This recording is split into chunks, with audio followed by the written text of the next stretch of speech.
بسم اللہ الرحمن الرحیم۔ السلام علیکم۔ غزوہ تبوک۔ فتح مکہ کے بعد پورے عرب میں اسلامی دعوت و تبلیغ کی اصل حقیقت واضح ہو گئی اور لوگ اسلام میں جوق در جوق داخل ہونے لگے۔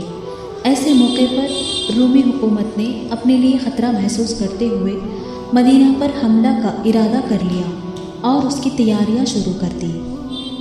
شام سے آنے والے ایک قافلے نے مسلمانوں کو اس کی اطلاع دی۔ روم کی سلطنت آدھی دنیا پر حکومت کرتی تھی اور اس زمانے میں سب سے بڑی طاقت شمار ہوتی تھی، اس لیے مسلمان بہت پریشان تھے۔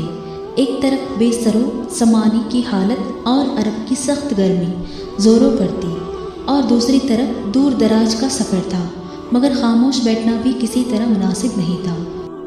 رسول اللہ صلی اللہ علیہ وسلم نے جنگ کی تیاری کا اعلان کر لیا اور ماہ رجب میں 30,000 لشکر کو لے کر آپ تبوک کے لیے روانہ ہوئے۔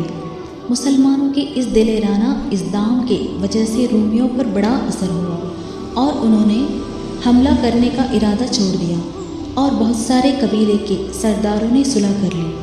یہاں 1 مہینہ قیام کرنے کے بعد رسول صلی اللہ علیہ وسلم بغیر جنگ کیے فتح مندی کے ساتھ مدینہ واپس ہو گئے۔ یہ آپ کی زندگی کا آخری غزوہ تھا۔ جزاک اللہ خیر۔